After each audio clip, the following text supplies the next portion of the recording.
Bismillahirrahmanirrahim. Edisi 7. Bersegeralah menjadi orang bertakwa.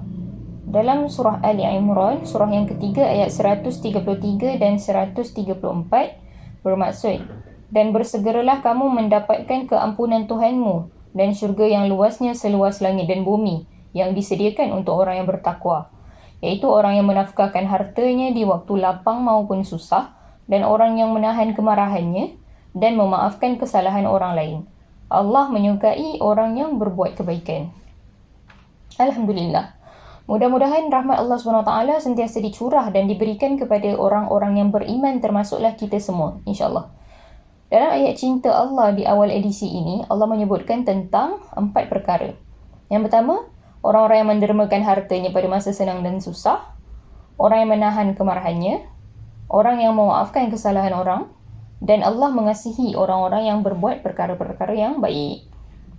Ayat ini bermula dengan wasari'u, yang maksudnya bersegeralah. Sara'a itu maksudnya bersegera. Sari'u adalah fi'il amar dalam bahasa Arab. Para mufassirin bersepakat mengatakan bahawa setiap fi'il amar di dalam Al-Quran adalah merupakan satu perintah yang wajib dilaksanakan, kecuali ada nas ataupun perintah lain yang telah memansuhkan perintah tersebut. Jemputlah keampunan Allah. Dalam hal ini, tentu saja tidak kita temukan satu nas pun yang telah membatalkan perintah Allah SWT ini. Maka kita diwajibkan untuk bersegera secepat mungkin. Namun, untuk apa? Ilal maghfirah. Kepada pengampunan Allah. Mir rabbika wa jannah. Dan juga kepada syurga Allah. Arduhas samawat wal ard. Yang lebih luas daripada langit dan bumi serta seisinya. U'iddat lil muttaqin. Yang Allah telah persiapkan serta peruntukkan kepada orang-orang yang bertakwa. Kemudiannya Allah SWT mengungkapkan apakah karakteristik ataupun ciri-ciri orang yang bertakwa tersebut. Untuk edisi kali ini, saya akan membahaskan ciri-ciri yang pertama. Dalam ayat ke-134, kita perhatikan Allah SWT mengungkapkan alladzina yunfiqun. Di sana Allah SWT menggunakan fi'il mudhari' yunfiqun, iaitu present continuous tense, yang membawa maksud orang-orang yang secara tetap, sentiasa dan terus-menerus berinfak, baik dalam keadaan lapang maupun sempit. Jika kita membaca tafsir Al-Quran dan hadis-hadis Rasulullah SAW, misalnya dalam kitab Riyadhus Salihin, atau kita membaca tulisan-tulisan daripada para ulama', baik daripada yang salaf maupun yang khalaf, buku-bukunya Ibn Jauzi, tafsirnya Ibn Abbas, bahkan buku-buku yang ditulis oleh ulama'-ulama' yang sekarang pun banyak dibahas harta-harta yang dimiliki oleh manusia dalam bentuk yang terlihat maupun yang tidak terlihat. Adapun harta-harta yang terlihat, contohnya aset-aset seperti kereta, rumah, ladang, tanah dan lain-lain. Adapun harta yang tidak terlihat adalah harta-harta yang kita miliki tetapi perlu kita gunakan serta manfaatkan secara bijak. Jika tidak, ia akan terlewati ataupun tidak akan dimanfaatkan secara baik. Contohnya ialah harta dalam bentuk masa. Dalam Al-Quran, Allah SWT bersumpah tentang masa sebanyak 19 kali. Dan dalam hadis, Rasulullah SAW mengatakan bahawa ada 2 nikmat yang selalu dilalaikan oleh manusia. Atau dalam kata lain, harta yang kita miliki yang kemudiannya kita abaikan. Iaitu yang pertama, as-sihah, yang bermaksud kesihatan tubuh badan. Yang kedua, al-faragh, iaitu masa lapang. Bermakna kesihatan dan masa lapang itu adalah harta yang kita miliki. Hadis tersebut merupakan hadis sahih. Ini merupakan indikator penting bahawa kedua-dua perkara ini perlu kita manfaatkan secara benar dan baik. Jika kita tidak memanfaatkan masa kita dengan benar dan baik, bermakna kita telah termasuk dalam golongan orang-orang yang rugi. Ini jelas dinyatakan oleh Allah SWT dalam surah Al-Asr, surah yang ke-103, daripada ayat pertama sehingga ayat yang ketiga. Begitu juga yang difirmankan dalam surah As-Saff, surah ke-61, daripada ayat ke-10 hingga ayat ke-11, yang menceritakan kita perlu berjihad dengan harta dan jiwa. Dengan harta dan jiwa yang kita miliki, kita perlu manfaatkan secara baik, benar, betul dan tepat untuk kemudiannya mencari redha Allah SWT. 100% untuk Allah. Dalam kehidupan kita, antara perkara penting yang perlu kita perhatikan dan beri perhatian adalah harta. Harta seperti yang dibahaskan sebelum ini boleh dalam bentuk nyata dan juga tidak. Harta ini perlu kita tujukan, kita arahkan kepada penggunaan yang baik, benar, tepat dan betul. Jika tidak, kita akan termasuk dalam golongan orang-orang yang rugi. Orang-orang yang kemudiannya akan dimasukkan oleh Allah SWT dalam golongan orang yang akan mewarisi neraka Allah SWT. Na'udzubillah min dzalik. Apabila Allah SWT berbicara di dalam ayat ke-134 surah Ali Imran itu tadi, Allah SWT berkehendak agar kita berinfak, baik dalam keadaan kita lapang, ketika kita tidak disibukkan dengan aktiviti-aktiviti keduniaan, maupun dalam keadaan kita sedang sibuk dengan aktiviti-aktiviti keduniaan. Dalam apa jua keadaan, kita tak boleh melupakan peranan serta kesempatan kita untuk berinfak di jalan Allah SWT. Saya memetik kata-kata seorang ulama yang iaitu kita tidak boleh menunggu waktu lapang dalam berbuat untuk urusan Islam. Realitinya hari ini, manusia selalu melalaikan masa lapang yang mereka miliki. Oleh itu, ulama tersebut mengatakan bahawa untuk Islam, kita perlu melapangkan masa, bukan menunggu masa lapang. Dalam erti kata lain, sesibuk apapun kita masih perlu melapangkan masa kita untuk membaca Al-Quran, menyempatkan masa kita untuk bertahajud, kita perlu menyempatkan masa kita untuk solat duha, kita perlu melapangkan masa kita untuk berdakwah, menyampaikan ayat-ayat Allah.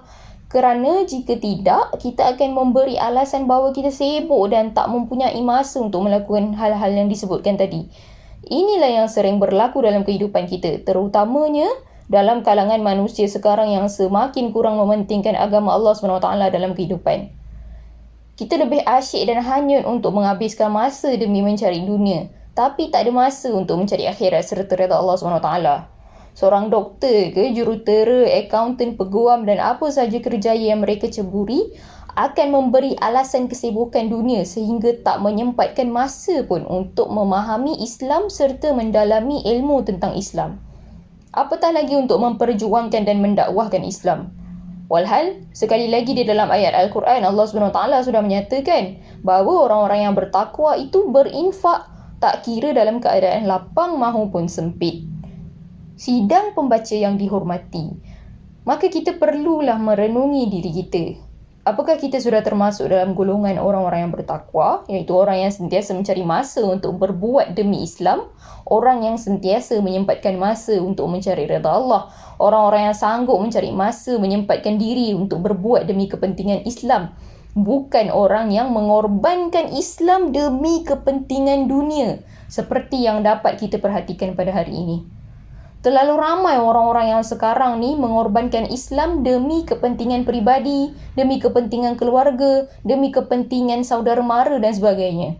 Mereka lupa bahawa Allah SWT telah bertanya dengan banyak sekali berkenaan nikmatnya kepada kita. Bahkan dalam surah Ar-Rahman, surah yang ke-55, Allah SWT mengulangi sehingga 33 kali. Iaitu salah satu ayatnya ada dekat dalam surah Ar-Rahman, surah yang ke-55. Ayat yang ke-23 yang bermaksud, maka nikmat Tuhan kamu yang manakah yang kamu dustakan?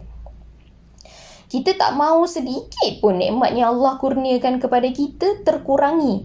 Namun ketika nikmat daripada Allah SWT tu kita perolehi, kita malah mensia-siakan nikmat tersebut hanya demi peribadi, keluarga dan dunia.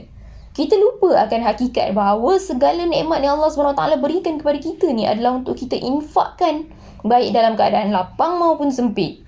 Mengetahui hakikat ni, kita tak boleh lagi memberi alasan sibuk, alasan tak punya masa dan sebagainya untuk meninggalkan apa yang diperintah oleh Allah SWT kepada kita. Jika kita baca pula buku dakwah ke Jalan Allah yang ditulis oleh Dr. Taufik Yusof Al-Wa'i, buku Bergabung Bersama Kafilah Syuhada dan buku Tarbiyah Jihadiyah yang ditulis oleh Asy-Syahid Dr. Abdullah Azzam, serta banyak lagi buku-buku yang ditulis oleh mereka yang telah mengorbankan nyawanya demi mencari redha Allah ini, dapat kita lihat hampir semua daripada mereka mencela sikap-sikap manusia yang memberi alasan kesibukan dunia untuk tak berbuat, tak berdakwah dan tak beribadah di jalan Allah SWT. Mulai sekarang, marilah kita berfikir, merenung dan bermuhasabah. Sudah sejauh manakah kita berusaha untuk mencari keredaan Allah SWT? Dah sejauh manakah kita menyahut seruan Al-Quran? Dah sejauh manakah kita menyahut seruan Rasulullah SAW untuk berbuat dan memberikan yang terbaik untuk agama Allah SWT demi mencari keredaannya? Rasulullah SAW dan para sahabat yang telah membuktikan pengorbanan demi pengorbanan. Bahkan jejak langkah mereka ni diikuti oleh para tabi'in sehingga kita boleh lihat ada kuburan tabi'in di negara China. Mereka sanggup berjalan sejauh itu, meninggalkan keluarga, meninggalkan tanah air untuk berkorban demi mencari syurga Allah SWT di atas muka bumi ni. Benarlah kata-kata Sayyidina Ali radhiyallahu an bahawa sesungguhnya dunia ini adalah tempat untuk kita bekerja dan tempat untuk kita tuai hasilnya adalah di akhirat kelak. Dunia ini merupakan ladang akhirat, di mana insya-Allah di sinilah kita bekerja, menyangkul, membuat batas dan bercucuk tanam untuk kita petik hasilnya dan kita nikmati buahnya yang sangat enak dan sangat lazat di akhirat kelak di syurga Allah SWT. Marilah kita renung-renungkan, apakah kita sudah melaksanakan, mengerjakan apa yang telah diperintahkan oleh Allah SWT dalam satu ayat ni saja dulu. Dengan satu sikap ni saja, iaitu orang-orang yang sentiasa berinfak, baik dalam keadaan sempit maupun lapang. Dengan menghayatinya, kita kemudiannya harus memastikan kita akan mengubah diri kita. Pastikan bahawa sesungguhnya ayat Al-Quran yang kita baca dan hadis yang kita renungi bukan hanya untuk ilmu kita semata-mata.